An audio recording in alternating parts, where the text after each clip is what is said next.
Dans la brasserie donc La Velavia, qui se situe sur la commune de Polignac.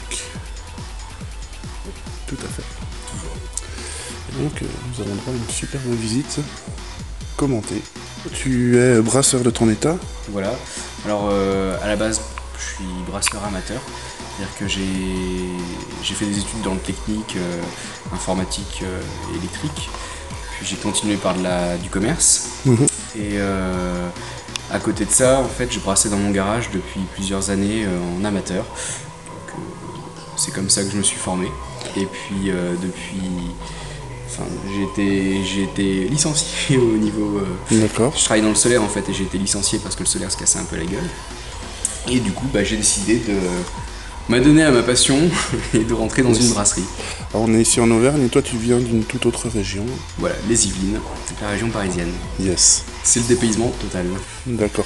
Alors tu brassais dans ton garage, tu as ton expérience et également ton réseau de connaissances, je crois. Absolument. Et puis tu visites également beaucoup de brasseurs en France et tu t'intéresses. Voilà, c'est vraiment une passion en fait. Donc j'ai visité une bonne vingtaine de brasseries auparavant.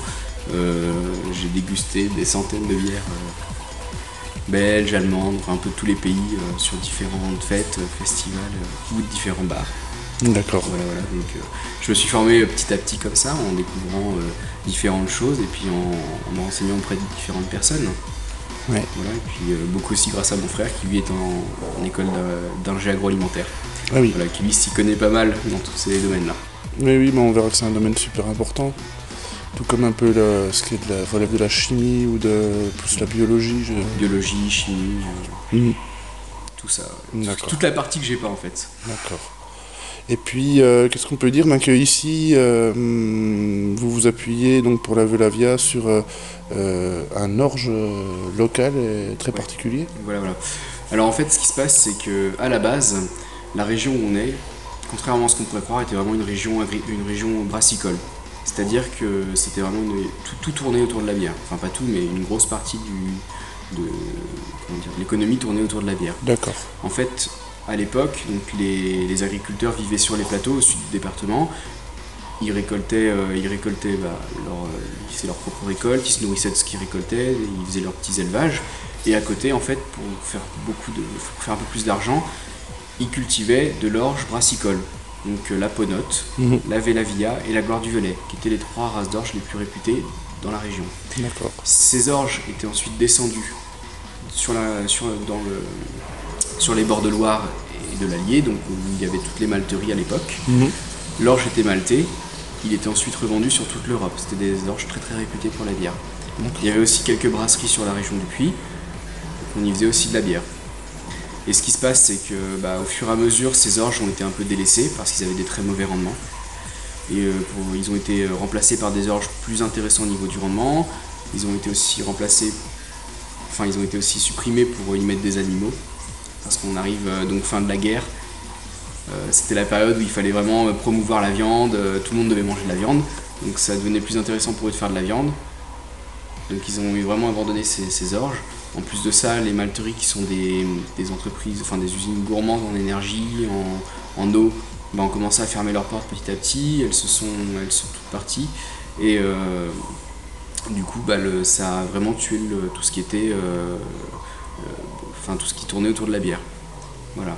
D'accord. Et donc il y a 15 ans maintenant, il y a un groupement de 15 agriculteurs de la région, du Velay, qui sont montés sur Clermont-Ferrand dans les locaux de l'INRA, où ils ont découvert en fait ces races d'orge justement qui avaient disparu. Et là ils se sont rendus compte que ils avaient perdu un peu de leur terroir et ils ont voulu le faire revivre. Donc il y a 15 ans ils ont monté une association qui s'appelait déjà la Vela Via. Ils ont commencé à partir d'une poignée d'orge qui était gardée à l'INRA, ils ont commencé à le ressemer sur des jardins. Au départ, ce qu'ils faisaient, c'est qu'ils ont commencé uniquement par récolter l'orge. Ils l'envoyaient dans la Loire pour se faire malter. Ensuite, l'orge partait à Nancy, à l'IFBM, où là, il était brassé. D'accord. Et il revenait sur la région sous forme de bière directement. Ok. Et puis, ce qui se passe, c'est qu'au fur et à mesure, ils se sont dit que c'était pas très intéressant pour un produit local de le faire sur Nancy. Donc, ils ont investi il y a 6 ans dans la brasserie qu'on peut voir là. D'accord. Et puis depuis 6 ans, ils font leur propre bière. Sachant que l'orge est toujours par contre maltais sur différentes régions. Ok, très bien.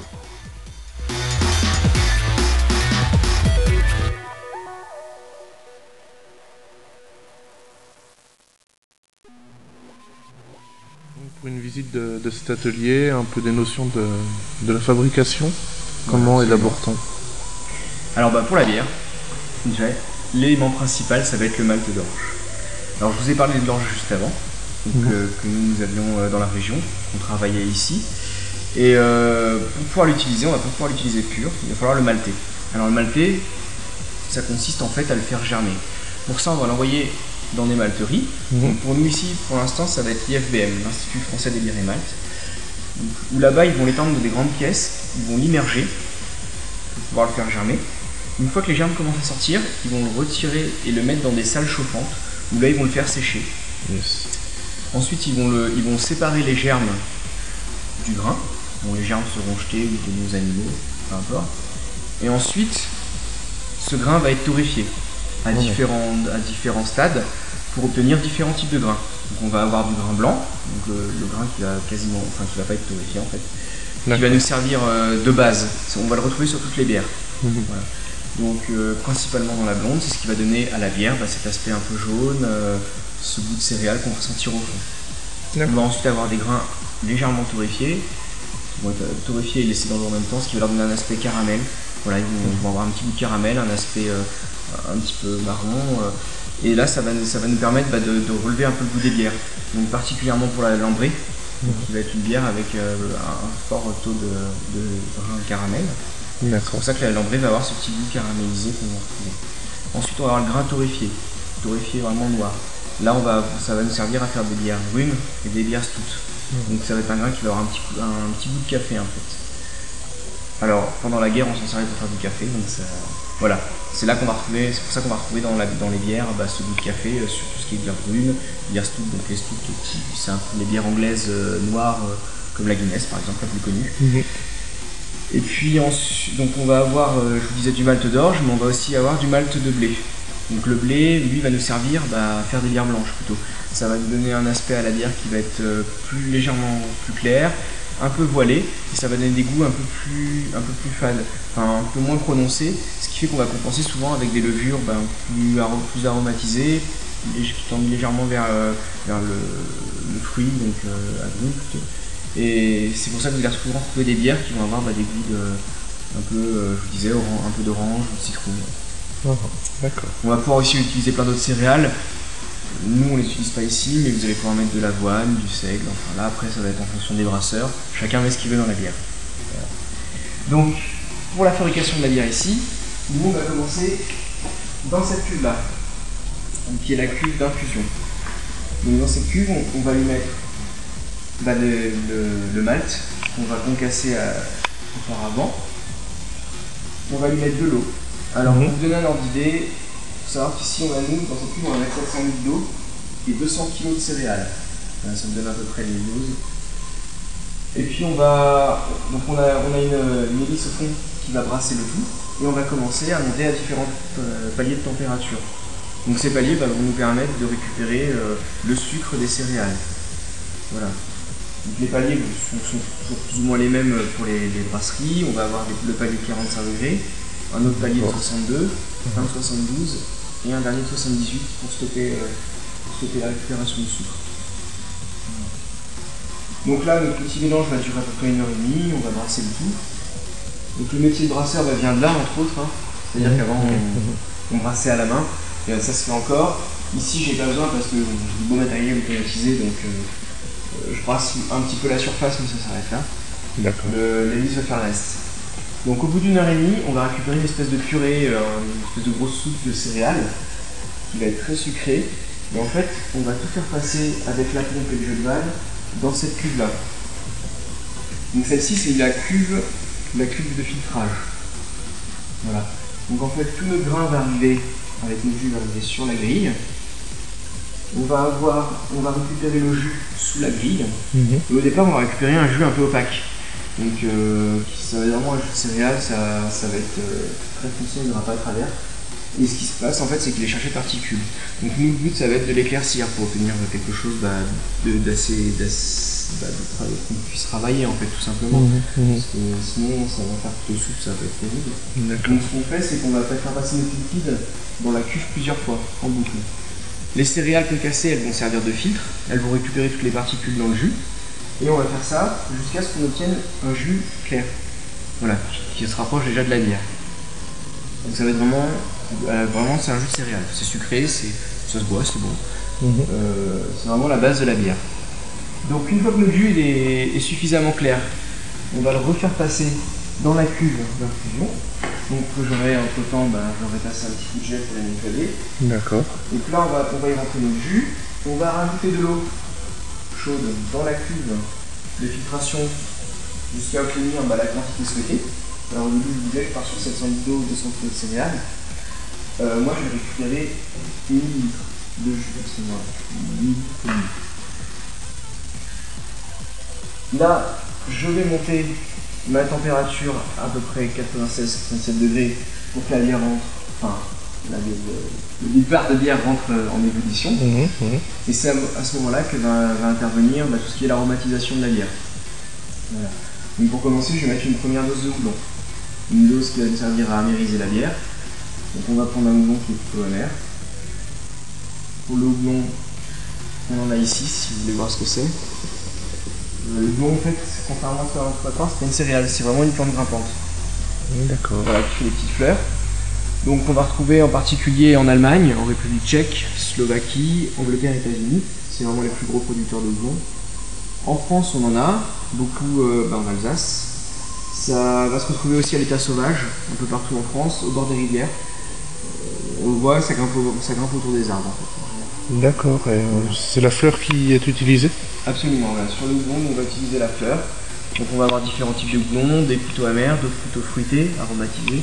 Là après, qui nous serviront à différentes phases du brassage. Voilà. Alors nous, le houblon, on pourrait l'utiliser directement.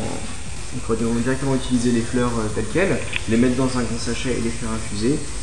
Nous, pour notre part, on va les utiliser en pellets, donc en petites boulettes de fleurs compactées. D'accord. Voilà. On vous en montrera après en photo. Donc, j'en reviens à mon ébullition, je vais mettre une première dose de houblon amérisant. Donc là, on va le laisser tourner pendant 55 minutes, ça va vraiment permettre d'extraire l'amertume du houblon. À ce moment-là, on va pouvoir mettre une deuxième dose de houblon, qui elle va être plutôt aromatisante. Donc là, on va choisir un houblon plus léger, un peu plus fruité, plus aromatisé. On va le mettre à ce moment-là, on va y rajouter, on va le laisser tourner pendant 5 minutes. On peut aussi y rajouter des arômes, donc là, après, ce sera en fonction des brasseurs. On peut mettre des herbes, de la coriandre, des baies de genièvre, de l'hibiscus. Enfin là, après, vraiment, chaque brasseur fera sa petite popote. Le brasseur, c'est vraiment un métier de cuisinier. Voilà, on peut jouer vraiment sur plein de paramètres. Donc, je mets ma deuxième dose de houblon, je la laisse 5 minutes. Une fois que c'est fait, je vais arrêter le chauffage. Là, je vais remonter les hélices et je vais faire tourner la bière dans la cuve. C'est ce qu'on appelle un verre cube. Donc en fait, toujours avec la pompe de chauffage, je vais la projeter sur la paroi, elle va tourner. Ça va faire un espèce de tourbillon qui va me permettre en fait de regrouper tout le houblon et tout ce qui traîne en particules au milieu, au fond de la cuve. D'accord. Alors, je vais, au bout d'un moment, je stoppe mon vertige. Je laisse le tout se reposer un peu. Et à ce moment-là, je vais récupérer mon jus qui va partir en fermentation. Alors pour ça, je vais passer par un échangeur à plaques qui va me permettre de refroidir la bière. Comme je vous disais, là, elle est à peu près à 96 degrés. Moi, je vais la récupérer entre 15 et 25 degrés en sortie. Donc l'échangeur à plaques, c'est le principe d'un gros réfrigérateur. J'ai un circuit avec un serpentin où passe ma bière. J'ai un serpentin en parallèle où passe l'eau. Il va y avoir un échange thermique. Ça va me permettre de descendre la bière aux alentours de 40-45 degrés. Et ensuite, j'ai un deuxième serpentin qui vit dans l'huile glycol qui va me permettre vraiment de descendre la bière à mes 25-15 degrés. Le glycol, c'est un liquide réfrigérant. Donc là, la grosse machine ici, c'est juste l'eau chaude. Donc moi, je vais en profiter. Je vais réchauffer de l'eau, je vais récupérer l'eau chaude derrière. Et donc après, je vais rajouter un tuyau qui va aller jusqu'à la cuve de fermentation. Et donc, je vais y rentrer ma bière dedans. D'accord. Voilà, les tanks ici font 2 millilitres. J'en ai 3. Et donc, au moment où je vais rentrer ma bière, je vais aussi mettre ma levure dedans. Pour que la fermentation se fasse bien. Donc, au niveau des levures, on va avoir 3 types de levures. Enfin, 3 types de fermentation plutôt que sinon. La fermentation haute, la fermentation basse et la fermentation spontanée. Alors la fermentation basse, c'est ce qu'on va retrouver sur tout ce qui est bière Pils, bière industrielle, et ça se fait beaucoup en Allemagne. C'est des levures qui vont être légères, assez fines au niveau du goût. Nous ici on va l'utiliser pour la blonde, et donc pour la petite histoire, on appelle ça une fermentation basse parce que la tradition veut que la levure tombe au fond de la cuve. D'accord. On va avoir ensuite la fermentation haute, fermentation qui va s'utiliser beaucoup dans tout ce qui est bière belge, bière artisanale. Ça va être des levures beaucoup plus typées, qui vont avoir beaucoup plus de goût. On va les utiliser aussi beaucoup pour tout ce qui est bière ambrée. Voilà. Donc nous ici on va l'utiliser sur la bière douce, donc qui est une bière ambrée, et sur la bière blanche. Mais alors la bière blanche c'est un peu particulier, c'est des levures spéciales pour la blanche, qui sont plus fruitées. Voilà. Fermentation haute, parce que c'est pareil, c'est l'histoire des brasseurs. La levure monte à la surface. Voilà. Ensuite, je vous ai parlé d'un troisième type de fermentation, qui est la fermentation spontanée. Alors là, ici, on la pratique pas. En fait, ce qui se passe, c'est qu'une fois qu'on sort la bière, on va la mettre à l'air libre. Et c'est les levures ambiantes qui vont faire fermenter la bière. Ça se fait beaucoup en Belgique, dans la région de Bruxelles particulièrement. Ça va être tout ce qui est bière, toutes les bières qui sont tout ce qui est lambic, la bière, tout ce qui est lambic, mort subite, toute la série de bières spontanées, fermentation spontanée. Donc elles vont avoir un goût un léger goût de pomme en fait, qui va être dû à la fermentation naturelle. Et ça va être des bières qui vont être un peu plus acides, donc généralement on les resucre derrière pour couper un peu cette acidité. D'accord. Alors, ici on voit les fûts, c'est-à-dire on passe de la cuve au fût, comment alors, ça se passe avec filtrage, avec... Pour regarder le processus, là au niveau des fermentations, ça va rester 2 à 3 semaines en fermentation. D'accord. 2 semaines pour les fermentations hautes, 3 pour les fermentations basses. La fermentation se fait à des températures particulières, c'est pour ça que je vous parlais de 15 et 25 degrés. Ce qui se passe, c'est que pour une fermentation haute, la levure va se développer plutôt aux alentours de 25 degrés. Pour une fermentation basse, c'est plutôt 15 degrés. Donc je laisse la fermentation se faire. Une fois que la fermentation est finie, je vais passer ma cuve à froid. Donc là, c'est des cuves qui sont réglables en température. Moi, je vais la passer ensuite entre 3 et 6 degrés. Pendant une semaine, ça va permettre de faire tomber tout ce qui est particules au fond de la cuve. Et puis, je vais pouvoir les sortir grâce au vanneau bas. Ça va être plus ou moins un filtrage de la bière. Nous, on ne fait pas de filtrage réellement. Donc, dans la bière, il y aura toujours un peu de dépôt, un peu particulier. Il n'y a pas de filtrage, pas de pasteurisation. Ça, c'est un peu le lot des bières artisanales. Ça permet de préserver le goût en fait. Voilà, si vous prenez des bières industrielles, elles vont être filtrées, elles vont être pasteurisées. Alors elles vont être nickel au niveau de l'aspect, c'est-à-dire qu'il n'y aura pas de dépôt, elles vont être très claires. Par contre, le problème c'est que quand ils perdent 60% de leurs arômes. Voilà, nous ici, on ne peut pas. Donc ça va être des bières aussi qui vont se conserver un petit peu moins longtemps du coup, vu qu'il y a encore la levure dedans. Elle va continuer à travailler lorsque les bières seront en bouteille. Le problème c'est que les bières vieillissent pas spécialement bien en général. Il vaut mieux les consommer sous les 6 mois. C'est ce qu'il faut conseiller. Donc nous, pour passer ensuite en bouteille ou en fût, alors bouteille, on va passer par cette machine-là, qui est une embouteilleuse. Donc en fait on va la brancher au tank, au fût de fermentation.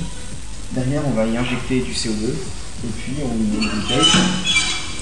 D'accord. Et on verse. Voilà. Donc ça se fait bouteille par bouteille. Bouteille par bouteille, on est à 4 par 4, c'est très long. Sinon, pour les fûts, on va utiliser tout simplement un petit raccord, un percuteur de fût. Voilà. Donc on va le glisser sur le fût. On va d'abord y brancher le CO2 pour saturer le fût en CO2. Ensuite, on y met la bière, on fait rentrer la bière dedans. En même temps, on dégaze pour pas que le fût monte trop en pression. Et puis on obtient des fûts remplis. D'accord. Ouais. Donc après vous arrosez, si je puis dire, différentes clientèles, puisque des fûts ce sera plutôt pour des, peut-être pas encore des bars, mais des festivals, genre de... Ouais, absolument. Alors là, nos clientèles, on va faire les supermarchés. Là, dans la région, on a la chance d'avoir des supermarchés qui sont très attachés aux produits locaux. Donc là, on va partir beaucoup en bouteille. On va faire des restaurants, beaucoup de restaurants gastronomiques, restaurants locaux, ces petits restaurants de la région, sur le Puy, il y en a énormément. Donc là, ça va être vraiment tout ce qui est pareil, la bouteille. On va faire aussi après tout ce qui... Alors, on fait un petit peu de bar. Les bars, on prend ça va être mix, ça va être certains en bouteille, d'autres en fût. Et on va faire les fêtes locales, où alors là, on va sortir vraiment du fût en quantité. D'accord. Voilà, on va essayer d'être présent sur la majorité des festivals de la région, des fêtes de village, etc. D'accord. Alors on comprend mieux toutes les notions de physique, de biologie qu'on évoquait au début à la présentation. Et puis également, j'imagine il faut une sacrée culture pour aussi entre cette fabrication presque semi-industrielle et puis apporter sa pâte de brasseur. Tu parlais de tout ce qui était le brassage médiéval ou manuel qui peut encore se faire. Bah, c'est que c'est une passion, donc je me suis beaucoup renseigné dessus, j'ai visité beaucoup de microbrasseries. C'est vrai que moi je suis pas du tout issu de ces domaines-là à la base. Je viens d'une filière technique et commerciale. La chimie et la biologie, c'est un petit peu ce qui pêche chez moi. Voilà. Tout le monde a ses points faibles, moi ça va être là-dessus. À côté, j'ai appris à brasser avec différentes personnes qui étaient très calées en bio, en chimie, qui ont su m'apporter pas mal de notions pour arriver à faire moi-même la bière. Et puis après, c'est vrai que le fait d'avoir pratiqué 2 ans dans mon garage à titre personnel, ça m'a beaucoup appris. Sortir 20 litres par semaine, on apprend pas mal de choses. Et puis on essaye pas mal de choses surtout. D'accord.